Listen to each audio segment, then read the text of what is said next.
You were against same-sex marriage, now you're for it. You defended President Obama's immigration policies, now you say they're too harsh. You supported his trade deal dozens of times. You even called it the gold standard. Now, suddenly last week, you're against it. Will you say anything to get elected? Well, actually, I have been very consistent over the course of my entire life. I have always fought for the same values and principles. Do you think New York State should recognize gay marriage? No. No. Okay. I believe that marriage is not just a bond, but a sacred bond between a man and a woman. I have not supported same-sex marriage. I have supported civil partnerships and contractual relationships. I support marriage for lesbian and gay couples. I support it personally and as a matter of policy and law. So you're saying your opinion on gay marriage changed, or you changed your mind? You know, I have to say, I think you are being very persistent, but you are playing with my words and playing with what is such an I'm just trying to clarify issue. So I can understand. No, I don't think you are trying to clarify. I think you're trying to say that, you know, I used to be opposed and now I'm in favor and I did it for political reasons, and that's just flat wrong. So let me just state what I feel like you are implying and repudiate it.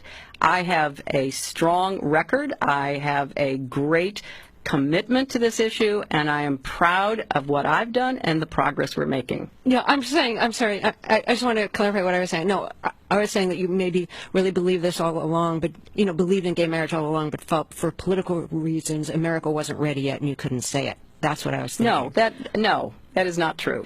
It really is great how long you've supported gay marriage. Yes. I could have supported it sooner. Well, you did it pretty soon. Could have been sooner. Fair point. Just in July, New Hampshire, you told the crowd you, quote, take a backseat to no one when it comes to progressive values. I take a backseat to no one when you look at my record and standing up and fighting for progressive values. Last month in Ohio, you said you plead guilty to, quote, being kind of moderate and center. Do you change your political identity based on who you're talking to? No, I think that, like most people that I know, I have a range of views, but they are rooted in my values and my experience. You know, I get accused of being kind of moderate and center. I plead guilty. Just for the record, are you a progressive or are you a moderate? I'm a progressive. Going through the emails, there were over 60,000 in total sent and received. About half were work-related and went to the State Department, and about half were personal, that were not in any way related to my work. When you speak to the public, you say, I turned over everything. That's, for the most part, a direct quote. When you talk to the public, you say, I turned over everything. 90 to 95% of my work-related emails were in the state system. If they wanted to see them, they would certainly have been able to do so. You know what? That is maybe the 10th time you have cited that figure today. It is. And I have not heard anyone other than you ever cite that figure. Who told you that 90 to 95% of your emails were in the State Department system? Who told you that? We learned that from the State Department in their analysis of the emails that were already on the system. The Inspector General report found that less than 1% of State Department emails, record emails, were captured. So they give a number of less than 1%, and you give a number of 90%. I have absolute confidence that everything that could be in any way connected to work is now in the possession of the State Department.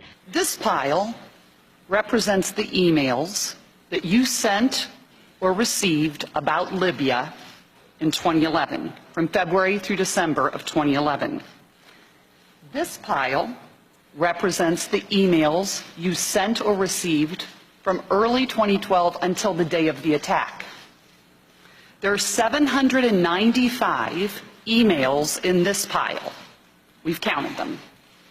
There are 67 emails in this pile in 2012. And I'm troubled by what I see here. I can only conclude by your own records that there was a lack of interest in Libya in 2012. The server contains personal communications from my husband and me. Only time I got on the internet, I did 2 emails, and I ordered Christmas presents from a reservation. Otherwise, I found people said embarrassing things on emails. I didn't want to be one of them.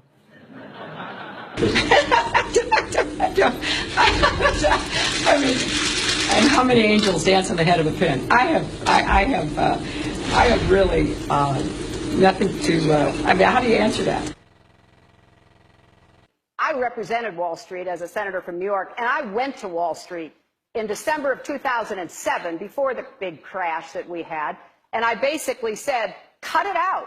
Quit foreclosing on homes. Quit engaging in these kinds of speculative behaviors. Now, who's exactly to blame for the housing crisis? And I think there's plenty of blame to go around. Home buyers who paid extra fees to avoid documenting their income should have known they were getting in over their heads. Of course, we have to deal with the problem that the banks are still too big to fail. We can never let the American taxpayer and middle-class families ever have to bail out the kind of speculative behavior that we saw. But we also have to worry about some of the other players. AIG, a big insurance company, Lehman Brothers, an investment bank. There's this whole area called shadow banking. That's where the experts tell me the next potential problem could come from. So I'm with both Senator Sanders and Governor O'Malley in putting a lot of attention onto the banks. And the plan that I have put forward would actually empower regulators to break up big banks. I represented New York, and I represented New York on 9/11. When we were attacked, where were we attacked? We were attacked in downtown Manhattan, where Wall Street is. I did spend a whole lot of time and effort helping them rebuild. That was good for New York, it was good for the economy, and it was a way to rebuke the terrorists who had attacked our country. 9/11 was bad. I agree with that. Time and time again, you hear one thing in speeches, and then you see a campaign that has the worst kind of tactics, reminiscent of the same sort of Republican attacks on Democrats. Well, I am here to say that it is not only wrong, but it is undermining core democratic principles. Since when do Democrats attack one another on universal health care? I've looked at the legislation that Senator Sanders has proposed, and basically he does eliminate the Affordable Care Act, eliminates private insurance, eliminates Medicare, eliminates Medicaid, TRICARE, Children's Health Insurance Program. Just because Senator Obama chose not to present a universal health care plan does not give him the right to attack me because I did. So let's have a real campaign. Enough with the speeches and the big rallies and then using tactics that are right out of Karl Rove's playbook. This is wrong, and every Democrat should be outraged. The Democratic Party in the United States worked since Harry Truman to get the Affordable Care Act passed. So shame on you, Barack Obama. It is time you ran a campaign consistent with your messages in public. Hillary Clinton's attempt to tout her foreign policy experience hounded her again on the campaign trail today. I made a mistake in describing it. She claimed she misspoke last week and was sleep deprived when she described landing under sniper fire in Tuzla, Bosnia, something that didn't happen. But CBS News has found several times in the past few months when Senator Clinton used the Bosnia trip to try to show her international experience. December in Iowa. We landed in one of those corkscrew landings and ran out because they said there might be sniper fire. I don't remember anybody offering me tea on the tarmac when that was happening. Then in February. The welcoming ceremony had to be moved inside because of sniper fire. And last week. I remember landing under sniper fire. We basically were told to run to our cars. Now that is what happened. Some differing accounts of your trip to Bosnia, and I'm wondering if you can clarify. I know you recall, ducking under sniper fire, and Sinbad in his account, who was on the trip, he said that the most dangerous part was remembering where he was going to eat next. He's a comedian, Jeff. Say it? He's a comedian. So you actually recall, hearing gunfire, and were you when we were flying into Bosnia, we came in a evasive maneuver. There was no greeting ceremony. and we basically were told to run to our cars. Now, that is what happened. After CBS News video showed what really happened when she landed and greeted officials, Senator Clinton maintained there were risks, but explained to the Philadelphia Daily News why she was seen on the Bosnian tarmac greeting a young child if it was really so dangerous.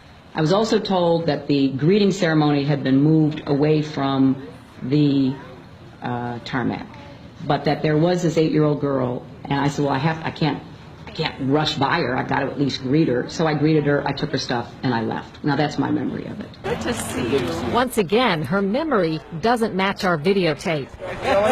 She and her daughter Chelsea lingered on the tarmac to greet U.S. military officials. Took photos. There was the group of 7th graders on the tarmac, too. And then Senator Clinton walked to the armored vehicle where she did eventually duck and enter.